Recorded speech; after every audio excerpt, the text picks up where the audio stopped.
Freedom of Jerusalem has been guaranteed both by Israeli legislation and by various judgments of the Supreme Court of the State of Israel. When the state was established in 1948, already in the Declaration of Independence, it was said that there should be freedom of religion for all religions in this country. Then we have an important law of 1967, which speaks about the protection of the holy places. It assures freedom of access. It assures there should not be a desecration of the holy places. There should not be any offense against the religious feelings of the various communities for which the places are holy.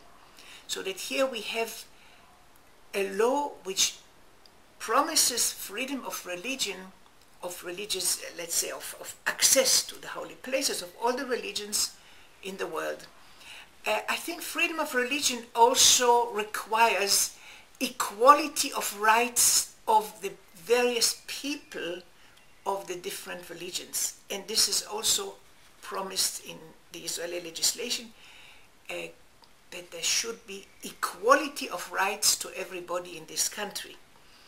Another matter which is important for religious freedom is the question of the right to change your religion. Because under Islam, for instance, it is prohibited to change your religion. Under Israeli legislation, you may change your religion freely. Another question is the right to proselytize, which means to make propaganda for a certain religion. It is permitted, but you should not do it for any economic values, for any economic gain. Another matter which relates to freedom of religion is, of course, education.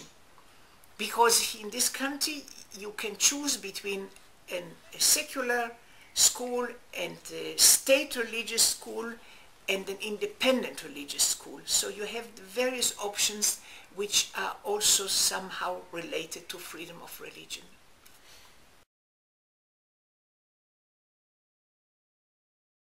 This is a big problem. According to Israeli law, there should be freedom of not only of access, but also of worship.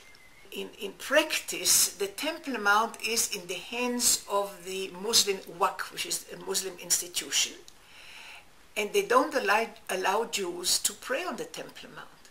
So the courts do not have jurisdiction to deal with this matter for a specific reason. I don't go into the details.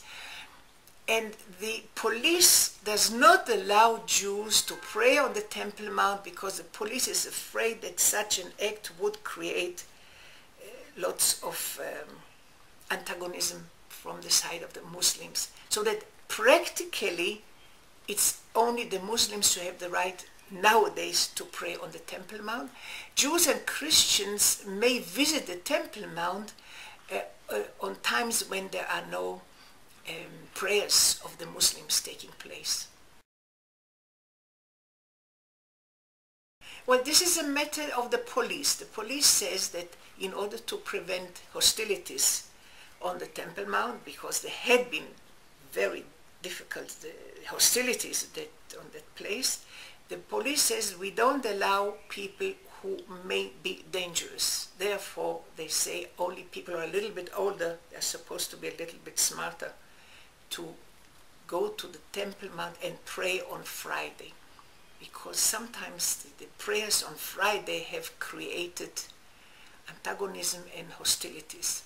But in any case, Jews may not pray on the Temple Mount. There was a time when it was said that a Jew may at least pray in private, not in a group, but also this is permitted by the police only if you have no outside signs of any prayer taking place. This is a big problem.